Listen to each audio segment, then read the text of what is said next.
yakinkan bahwa kami institusi Polri tentunya akan melakukan semua proses ini secara objektif, transparan, dan akuntabel. Jadi harapannya adalah jangan sampai opini ini tergiring kemana-mana, padahal intinya adalah menyelesaikan kasus pembunuhan berencana.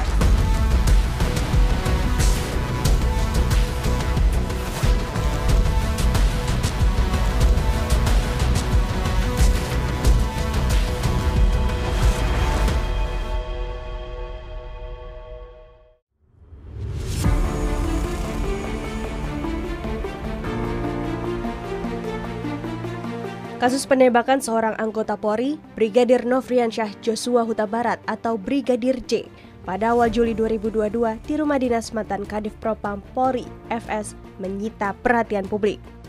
Beragam dugaan mencuat di masyarakat, namun Kapolri Jenderal Polisi Listio Sigit Prabowo sejak awal menegaskan akan transparan, akuntabel, dan menerapkan scientific crime investigation pada penanganan kasus ini.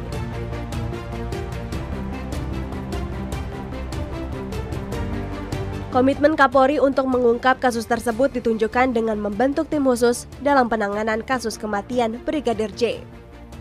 Kita juga ingin bahwa semuanya ini bisa tertangani dengan baik. Oleh karena itu, saya telah membentuk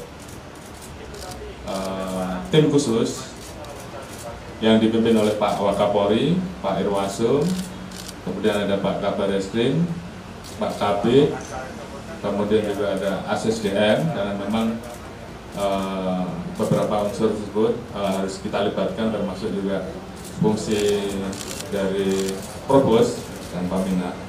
Yang pasti penanganan kita akan laksanakan secara serius dengan diawasi oleh tim yang ada, baik yang mengawasi proses penyelidikan dan penyidikan maupun hal-hal lain yang mungkin akan bisa didapat, dan ini tentunya akan dipertanggungjawabkan kepada publik dengan kami yakinkan bahwa kami institusi Polri tentunya akan melakukan semua proses ini secara objektif, transparan, dan akuntabel.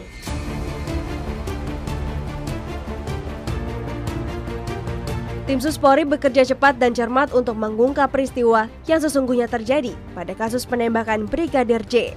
Rangkaian penyelidikan dan penyidikan dengan melakukan pemeriksaan kepada para saksi, mencari barang bukti, dan memeriksa tempat kejadian perkara. Dari penyidikan tersebut, Tim Sus bentukan Kapolri menetapkan sejumlah nama yang diduga terlibat dan bertanggung jawab terhadap kasus penembakan Brigadir J. Kemarin kita telah tetapkan 3 orang tersangka, yaitu Saudara RE, Saudara RR, dan Saudara KM.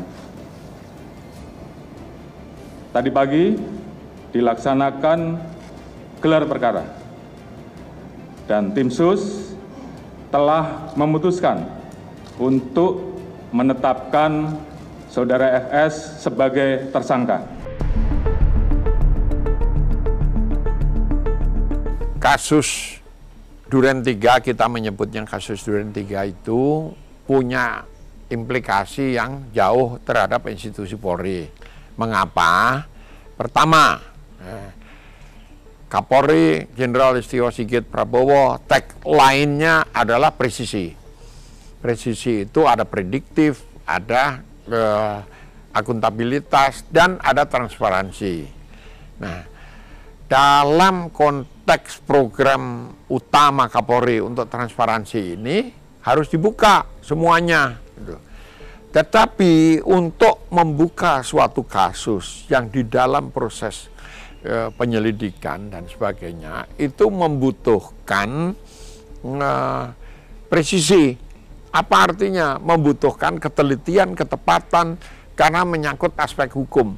Polisi membutuhkan bukti-bukti yang bisa dipertanggungjawabkan secara ilmiah dengan scientific investigations. Artinya apa? Artinya seluruh prosedur itu harus bisa dipertanggungjawabkan secara ilmiah dan dilakukan secara ilmiah. Prinsip ilmiah adalah bisa diulang, bisa dibuktikan secara empirik, bukan dugaan-dugaan gitu. Lalu yang ketiga, ada basis teorinya, ada logika-logika yang dinyambung gitu. Pada akhirnya di dalam perjalanannya kan Polri membuka diri karena memang itu tagline-nya Kapolri. Jangan dibilang oh ini karena tekanan publik, tidak, kan tagline-nya Kapolri presisi. Ya, antara lain transparansi itu gitu. Dan dengan transparansi Polri sendiri juga terawasi. Kontrol terhadap kekuasaan itu harus dilakukan. Sanksi pun diterapkan kepada individu-individu yang melakukan pelanggaran kode etik sebagai anggota Polri. Keputusan secara individual, tapi kewenangan ini harus dia pertanggungjawabkan. Kemudian,